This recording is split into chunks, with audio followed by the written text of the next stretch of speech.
Hi, my name is Kakamela Vugimana. I'm doing project management at Kepler College. Today I'm going to be discussing about Douglas McGregor theory, which is theory X and Y, where this man have found that X is standing for the workers who has no motivation in the workplace, and Y stand for the workers who are always motivated and know what to do. So this man, um, no one should discuss that theory X stand for the workers who works.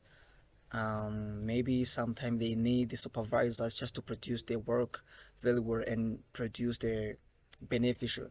But for theory why this man described that it is these workers who may not even need the supervisor, thus they know what they do in the job, so they can even produce effective product without even being controlled or supervised by someone else. So McGregor believed that a manager basically believe have a dominant influence on that or organization are funny man managers' assumption about the behavior of the people here are central to this. Like McGregor agrees that this assumption refer into two broad categories. There's categories, there's theory X and theory Y.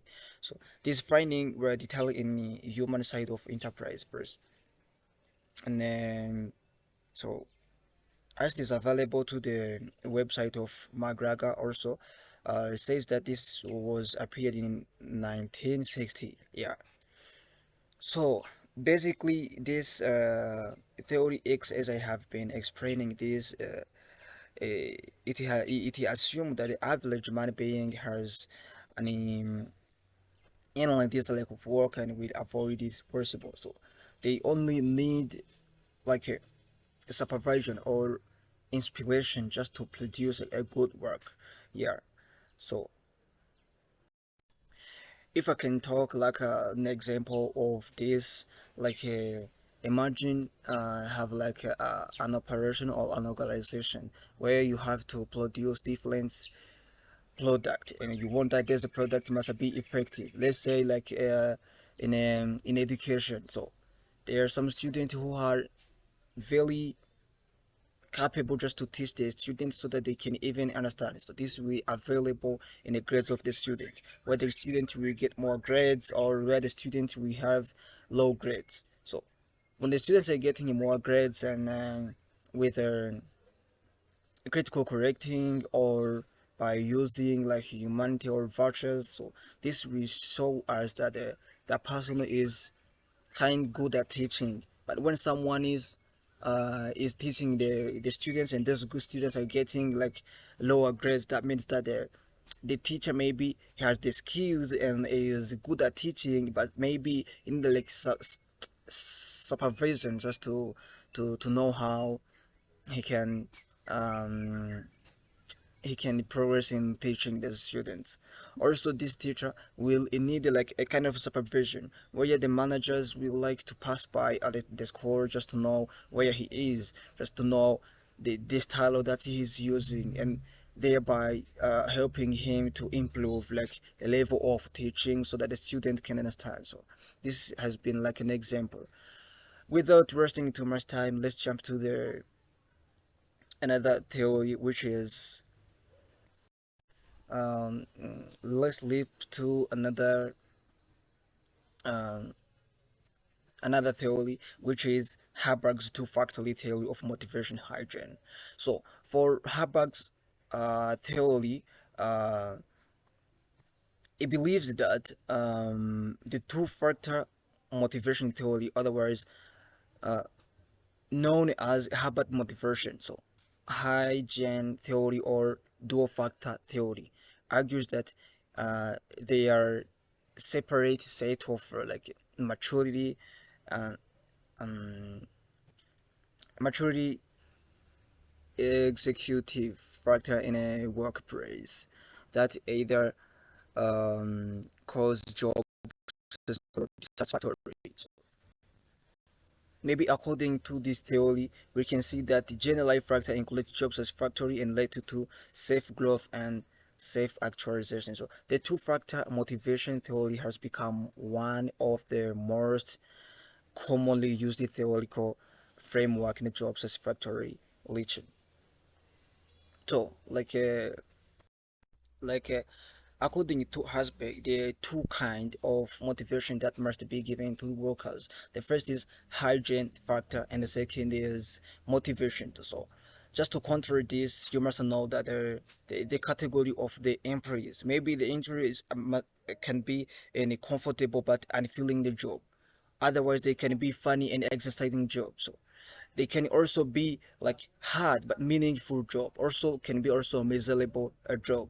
So if you can be able just to categorize those managers with those categories, then you can know how even your company can be improved. So uh, so, like obviously the motivation factor is necessary just to improve the job satisfaction. So according to Haber um, Herzberg, this motivation are instructed to the job and they lead to job satisfactory because they satisfy the needs of growth and self-actualization. Yeah. So there are some factors that we found in the book of Herzberg, for example, like advancement. When we talk about the advancement, this they define that advance as the upward and the positive status or position of someone in workplace. So there's also another one which we call the work itself. Also, there must be a possibility of growth and also responsibility, yeah. As well as we have seen that there is a hygiene, so there is a motivation. This is the benefit from that two factors. Also, they are also recognition. They can also be achievement. So, and many more as you can also be imaginable. So, Hasberg hydrogen factor also are those which decrease the job satisfactory. So we've seen that the motivation are the one that increase. So this one hygiene are those that decrease the job dissatisfactory. Asberg Museum and had used the term hygiene as medical hygiene. So operate to remove health hazards from the environment.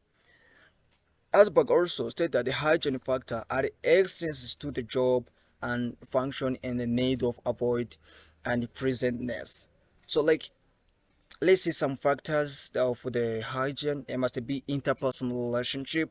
This can be like a relating to the content of the job in itself, tend to relate the contextual factors such as an interpersonal relationship, salary, company policy, and administration, relationship with the supervisor, and work conditions.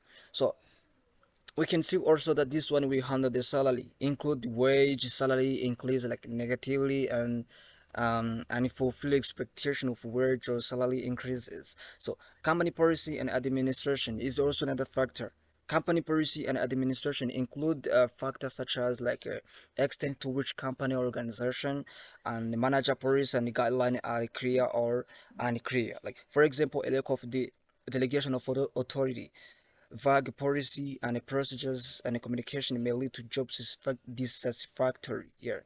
So they can also be like supervision. Supervision also involves employees' judgment of their competence. Yeah, employees' judgment of their competence or incompetence and fairness or unfairness of the supervisor or supervision. Yeah. Let's take an example of nursing. Let's say that like empirical studies of jobs satisfactory in nurse, such as those um, CASA and AI. So and John. So support motivation while motivating factor lead to job satisfactory. Let's take like an example of the education as we've been taking. Like there is also a hygiene at the school, and also there is a motivation just which leads to satisfied, and also hygiene which can take the risk of unsatisfactory just to take them to successful risks. That's why we need all of this theory. So in general, we need the two general, this general of Herzberg and this theory of McGregor. So all of those can help our organization or our company just to develop more first and to grow, to bring in to bring technology and just to bring in more skills just of how to manage it by using the skilled and unskilled, just by using those who are power to work themselves and how to serve others so that they can be able just to do their jobs, and which can be very profitable to the company. Yeah, thank you for following. Last time.